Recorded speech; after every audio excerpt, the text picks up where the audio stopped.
Hi, my name is Reese. So far on this channel, we've covered slap, improvising, and how to identify chords by ear. Now we're going to talk a little bit more about tapping, because tapping is one of those techniques that when I used to teach bass, students wouldn't even approach me and ask to be taught because they thought it was going to be too hard or too scary, or maybe I'm too much of a novice to learn tapping. And all of those things are not true. I don't believe in gatekeeping when it comes to teaching. So you can learn whatever you want, whenever you want. There's no syllabus, there's no curriculum. Here's what I'm going to do today. I'm going to show you how to tap on bass. Really easy. I actually wrote a song in tapping, or at least a riff in tapping, to allow me to teach this a bit easier. It includes all the kind of sub techniques within tapping that I think it's important for someone to learn. Here's how it goes. So it goes like this.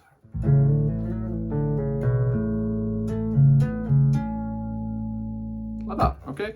Ultra simple piece. Can sound good if you kind of accentuate and decorate it a little bit more, but that's something that you can do once you've learned it, right? So when people talk about tapping on bass, they're talking about right-handed tapping. Oh, that was my dog barking. When people talk about tapping on bass, they're obviously talking about right-handed tapping or left-handed tapping if you're left-handed. Because when you tap with this hand, it's basically just a hammer on, right? Like, there you go, I've just done left-handed tapping. So right-handed tapping is a bit harder because it takes your hand away from that position where it's most comfortable and you have to kind of go up here to the scary fretboard. Let's make a start. Here's how I play the piece. Let's talk about the left-handed setup first, okay? So my left hand middle finger goes onto D7, which is an A.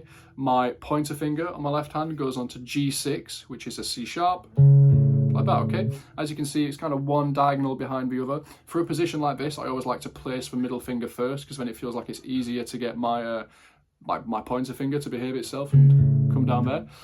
Then the next thing I'm going to do is I'm going to take my thumb on my right hand, so we're getting into the serious big boy and big girl stuff now, and it's going to come to around the 9th fret, okay? You've got to see what I'm doing here around the 9th fret, and I'm going to strum across the A string, the D string, and the G string, like this.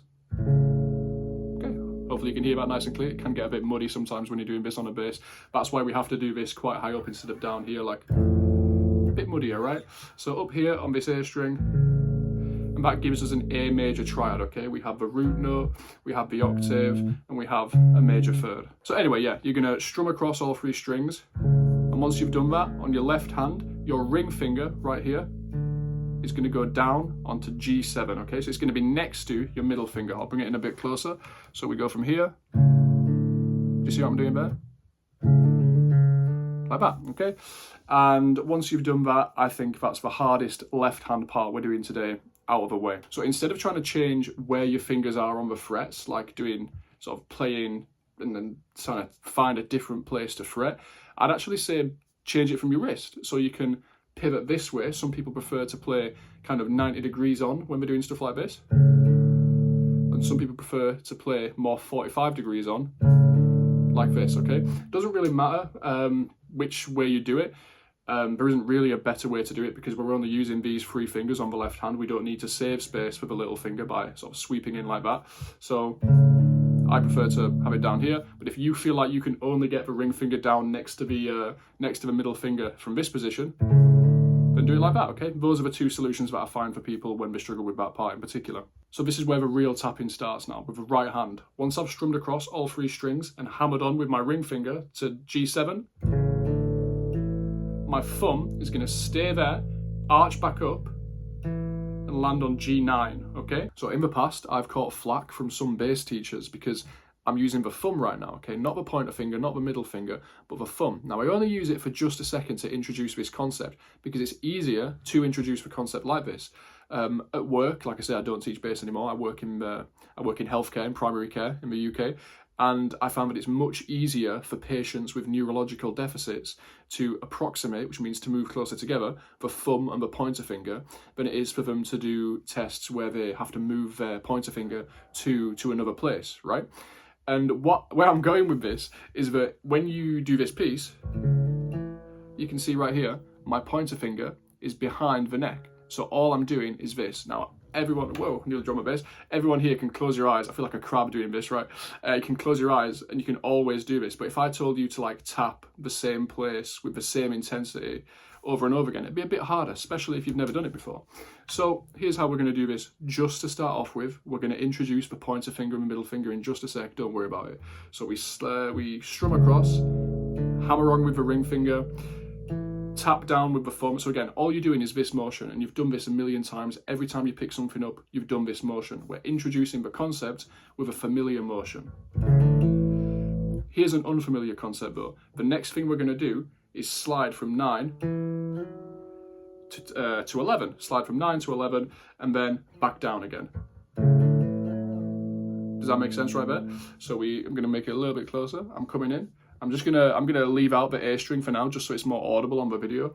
So I strum across, hammer on, tap, slide back down, pull off.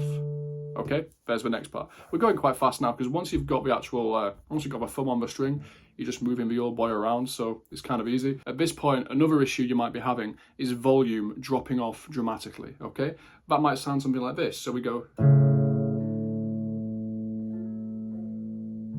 like that, okay? You know, it kind of dies. The reason why this is happening is because you're not pressing down the string onto the fret fast enough. So if I have my finger in contact with the string, but not the frets, here's what happens. Right? I'm touching the string, but I'm not pressing it down onto the frets.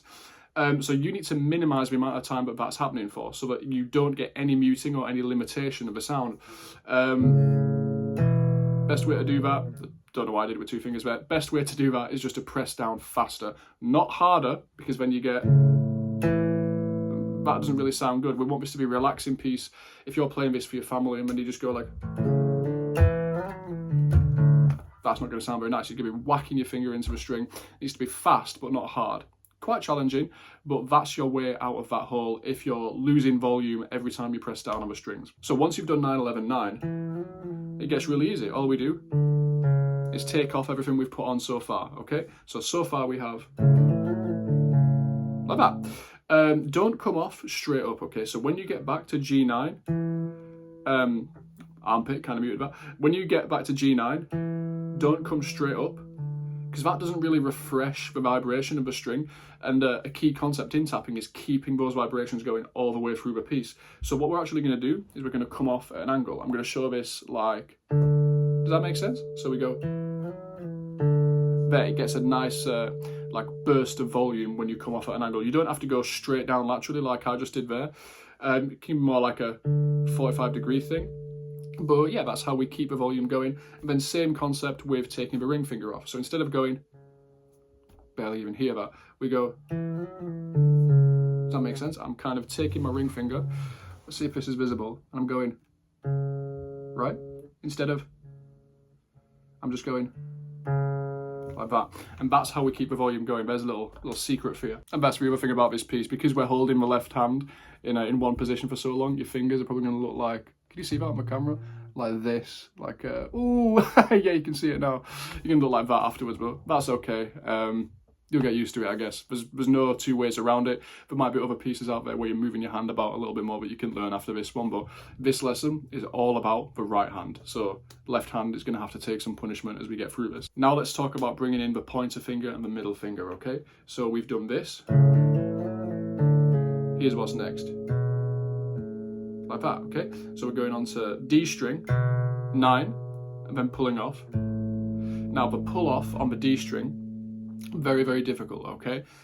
Because we need to refresh the volume of it, but if we strum up, you could hit the A string. If we strum down like that, we could hit the G6.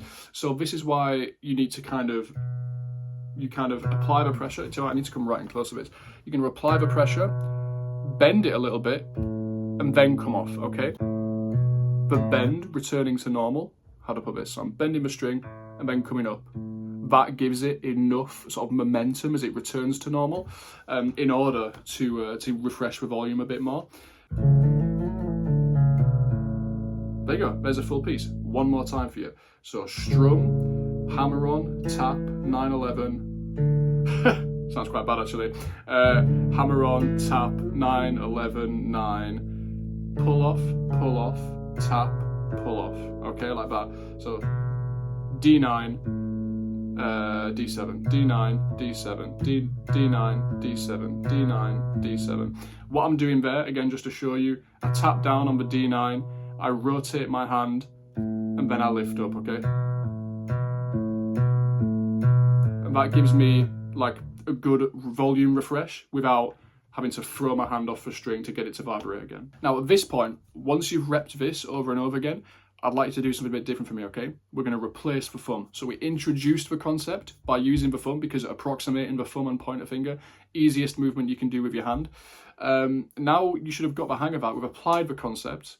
Let's talk about using the pointer finger and the middle finger, okay? The thing about tapping with your thumb, long term, is that you need to be kind of anchored in order to do it. So it's good to introduce the concept, but it's not actually good for sort of long term things. Whereas when you're tapping with your pointer finger and middle finger, you can move yourself around a lot easier, right? You can sort of move around, you don't need to be anchored to the underside of a bass. I don't know what that was. That was a fun piece I've just made up. So, like that, okay? So we can use the middle finger now. I personally like to tap with my middle finger if I was just doing it with one finger. I don't think there's any like real advantage to doing it with two fingers where you kind of reserve the middle finger for the G string and then the pointer finger for the D string. I've never really done it like that. You could if you wanted to.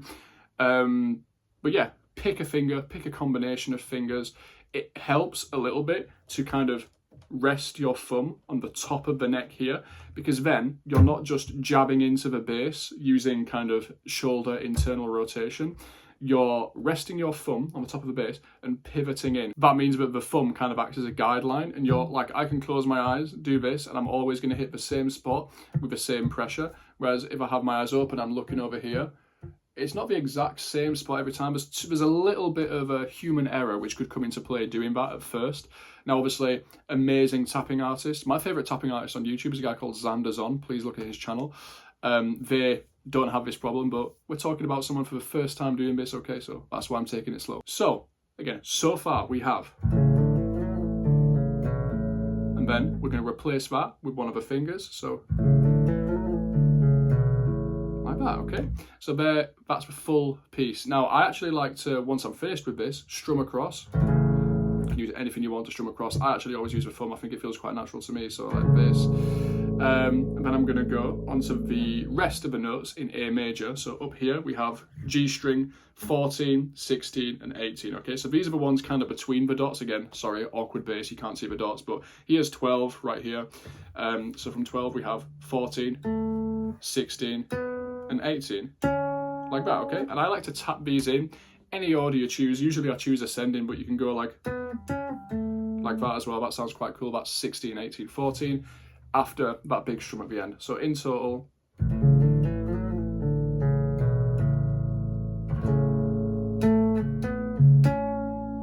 then just add a little bit of vibrato on that last one. Vibrato with the right hand, you just apply and kind of, don't try move it laterally like this, because that's quite painful and doesn't sound good at all. It doesn't sound nuanced.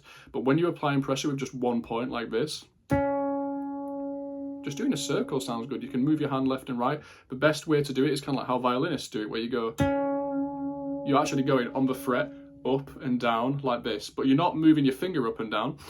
You're just kind of applying the pressure. I'm going to do this with a very straight finger, so hopefully you can see. Does that make sense? I'm pivoting up and pivoting down like that, so. There we are, okay? So that's the full piece. So again, last time I'm going to play this through now with the middle finger, because that's how I like to play it.